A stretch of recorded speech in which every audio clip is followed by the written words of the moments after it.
పిల్లలకి స్కూల్ పాఠశాలైతే పేరెంట్స్‌కి స్కూల్ పేరెంట్స్‌శాల.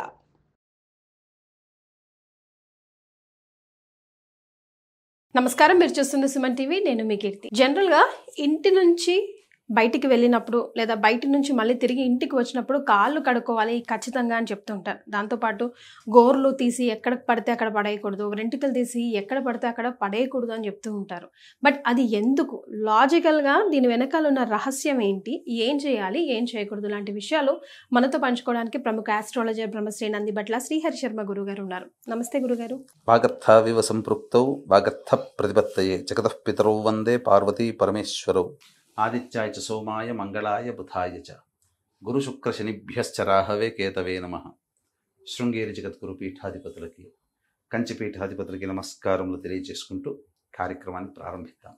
గురుగారు, జనరల్‌గా ఇంట్లో పెద్దవాళ్ళు ఉన్నప్పుడు ఇంటిలో బయటి నుంచి ఇంటికి రాగానే ముందు కాళ్ళు కడుక్కో, చేతులు కడుక్కో అంటే, అరే నేను ఇప్పుడే షూ వేసుకొనే ఉన్నానే, అసలు షూవే ఇప్పలేదు, నేను ఇప్పుడే ఫ్రెష్ అయ్యేసి వచ్చాను, నేను బాగానే ఉన్నాను అని అంటూ ఉంటాం.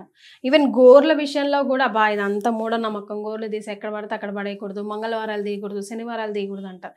వెంట్రుకల విషయంలో కూడా అంతే. బట్ దీని వెనకాల అసలు రహస్యం తెలుసుకుంటే అట్లీస్ట్ కొంతమంది అయినా ఆలోచిస్తారు ఎందుకు చేయకూడదు అని చెప్పేసి. సో ఆ లాజిక్స్ ఒకసారి నాతో షేర్ చేస్తారా? తప్పకుండానమ్మా. మనకు మన ఆచార సాంప్రదాయాలు ప్రతి దాని వెనకాల ఒక సైన్స్ దాగి ఉంది. ఇదేదో మూఢనమ్మకంగా మన వాళ్ళు పాటించట్లేదు. ఇప్పుడు కళ్ళు తెరిచిన సైన్స్ కంటే ఆనాడే రెక్కలు విప్పి నాట్యం చేసింది మన సైన్స్ కదా గురుగారు. అసలు కొన్ని ఆలోచిస్తే ఇప్పుడు విషయాలు అప్పుడే ముందే పసిగట్టి గ్రహించి వీళ్ళు ఇట్లా కాదు లైఫ్ స్టైల్లో ఇమిడిస్తే గానీ వీళ్ళకి అలవాటు పడదు అని పెద్దలు చెప్పారు. ఇప్పుడు ఒక్క విషయం అమ్మా, తుమ్మేటప్పుడు మూతిని ముక్కుని అడ్డం పెట్టుకొని తుమ్మండి అని చెప్పేవాడు. ఇప్పుడు అది జరిగింది ఏమైంది? కరోనా రూపంలో మాస్కులే వచ్చినాయి. అంటే మీరు అన్నట్టుగా ప్రతి మన శరీరంలో ఉన్నటువంటిది అన్నీ కూడా జీవం ఉన్నవే. జీవం ఉంది కాబట్టి గోళ్ళు పెరుగుతున్నాయి, వెంట్రుకలు పెరుగుతున్నాయి. అందుకని ఈ గోళ్ళు కానీ వెంట్రుకలు కానీ కత్తిరించినప్పుడు లేదా దువ్వుతుండగా వెంట్రుకలు ఊడినప్పుడు ఆడవాళ్ళు ఎక్కడ పడితే అక్కడ పడేస్తారు. అలాగే గోళ్ళు కూడా కత్తిరించి పడేస్తారు. ఇది పొరపాటున పడేసినటువంటి 24 గంటల లోపల పొరపాటున గోళ్ళు కత్తిరించినటువంటి వాటిని కానీ వెంట్రుకలు కానీ ఎవరైనా తొక్కారనుకోండి, అంటే ప్రతి వ్యక్తికి ఒకే రకమైనటువంటి జీవశక్తి ఉంటుందా? ఉండదు. మీకు ఒక రకమైన జీవశక్తి ఉంటుంది, నాలో ఒక రకమైన జీవశక్తి ఉంటుంది. కానీ అందరూ చెప్పేది ప్రతి వ్యక్తి రంగు ఒకటే, ఎరుపు రంగే అన్నట్టు. మరి ప్రతి వ్యక్తి బ్లడ్ గ్రూప్ ఒకటే ఉంటుందా? ఉండదు కదా. లాజిక్ మరియు కాబట్టి ఇక్కడ ఏంటనంటే ఒక వ్యక్తిలో ఉండేటువంటి జీవశక్తి ఏదైతే ఉంటుందో అది 24 గంటల వరకు ఎక్కడున్నా అది ఉంటుంది. వెంట్రుకల్లో కానీ గోళ్ల రూపంలో మనం కట్ చేసి పక్కకు పడేసిన అది ఎవరైతే తొక్కుతారో ఆ తొక్కిన వ్యక్తికి ఆ జీవశక్తి, ఆ వ్యక్తిలో ఉండే జీవశక్తి, గోళ్ళు వెంట్రుకలు ఉండే జీవశక్తి పాస్ అయినప్పుడు అది గనక సరిపోలేదనుకోండి రియాక్షన్స్ అవుతాయి. వాళ్ళకి తొక్కినప్పుడు పాస్ అవుతుంది కదా. అప్పుడు ఏమైపోతుంది, ఆటోమేటిక్గా బాడీలో కొన్ని నెగిటివ్ సిమ్టమ్స్ వస్తుంటాయి. అంటే తినలేకపోవడము, వాంతి చేసుకున్నట్టుగా ఉండడము, వికారంగా ఉండడము, కోపం పెరగడం, ఇవన్నీ. ఎందుకు ఆల్ ఆఫ్ అ సడన్ ఇప్పటిదాకా బానే ఉన్నాను, ఆల్ ఆఫ్ అ సడన్ ఇట్లా జరుగుతుంది ఏంటి అని అనుకుంటా ఉంటాం కదా. అందుకనే మన వాళ్ళు బయట నుంచి రాగానే కాళ్ళు కడుక్కోండి అని చెప్తుంటారు. అంతేకాకుండా ఇంకొకటి పెద్ద ఇబ్బందికరమైనటువంటి పరిస్థితి ఏంటంటేనమ్మా, చాలా మంది దిష్టి తీస్తుంటారు. ఈ దిష్టి తీసినప్పుడు వాళ్ళలో ఉండే నెగిటివ్ ఎనర్జీ ఇంకొకరికి పాస్ కావాలి, ఇంకొక జీవికి వెళ్ళాలి. అందుకని 4 కూడల్లో పెడతారు. తప్పు కదా. తప్పది. చెట్ల పొదల్లో వేయమంటారు. చెట్లకి ఏం కాదా? చెట్లకి మరి వేసిన తర్వాత దిష్టి తీసి వేసిన తర్వాత ఆ చెట్టు కొద్దిగా మాడిపోతుంది కదమ్మా. అది సైన్స్. కానీ మొత్తానికి అయితే ఎవరికో ఒకరికి పాస్ కావాలి, ఏదో ఒక జీవికి పాస్ కావాలి. అందుకని ఇక్కడ జరిగేటువంటిది ఏంటంటే చాలా మంది 4 కూడల్లో ఉన్నప్పుడు ఒకప్పుడు ఏంటంటే ప్రతి వ్యక్తికి తాను పని చేస్తున్నప్పుడు సెన్స్ పనిచేసేది. ఇప్పుడు ఫోన్లు వచ్చాయి, మాట్లాడుకుంటూ పోతుంటారు, పైకి చూస్తుంటుంటారు, నవ్వుతుంటుంటారు, వాట్సాప్లు, మెసేజ్లు, ఫేస్బుక్లు చూసుకుంటూ పోతుంటారు, యూట్యూబ్లు చూసుకుంటూ పోతుంటారు. కిందేం దొక్కింది, కిందేం ఉంది, ఎవరేం దిష్టి తీశారనేది చూడట్లేదు. శ్మశానం ముందు నుంచి పోతుంటారు. ఆ విధంగా నెగిటివ్ ఎనర్జీ అలా దిష్టి తీసి పెట్టినటువంటి మంత్రించినటువంటి తొక్కడం వల్ల కూడా పాస్ ఆన్ అవుతుంది. కానీ చాలా రోజులు ఇబ్బంది పడుతుంది కదా, చాలా అమ్మా ఇబ్బంది పెడుతుంది కదా. ప్రత్యక్షంగా నా సంతానమే ఉదాహరణ.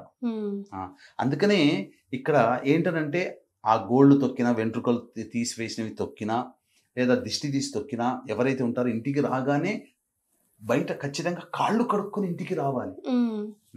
నేను ఇంతకుముందు చెప్పినట్టుగా నా సంతానమే అన్నాను కదమ్మా. గురుగారు ఎందుకు చెప్తున్నానంటే మా అబ్బాయి అమ్మాయి చిన్నపిల్లలు, వాళ్ళు ఆడుకోవడానికి అట్లా వెళ్తుంటుంటారు. ఈ 4 కూడల్లో సైకిల్ తొక్కడానికి, మరి ఇది వాళ్ళకి ఏదో తొక్కి ఉంటారేమో, అన్ఎక్స్పెక్టెడ్గా అకస్మాత్తుగా వాళ్ళకి జ్వరాలు వచ్చేసేసాయి మొన్న.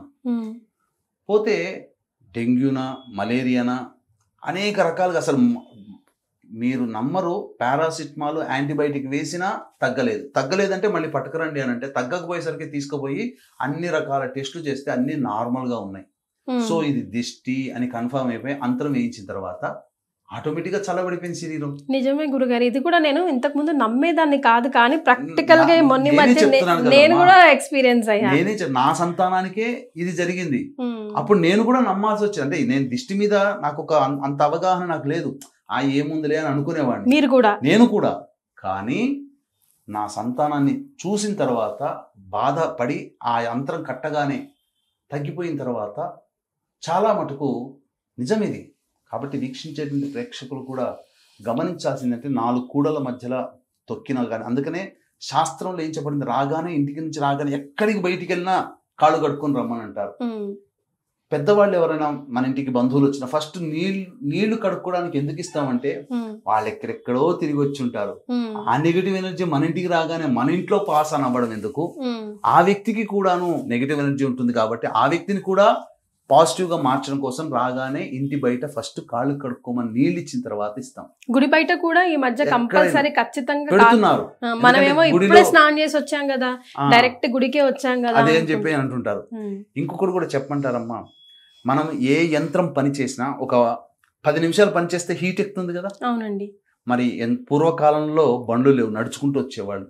శరీరంలో హీట్ ఎక్కువైపోయి ఆ రకమైనటువంటి విశ్రాంతి లేకుండా ఉంటుంది. ఆ వచ్చిన వ్యక్తికి కూడాను చల్లనీళ్ళు ఇచ్చి కడుక్కోమనంటే మంచిగా రెస్ట్ దొరుకుతుంది. ఆ కాళ్ళు కడుక్కొని ప్రశాంతంగా అనిపించి మంచి ఆశీర్వాదం కూడా వస్తుంది ఆటోమేటిక్గా.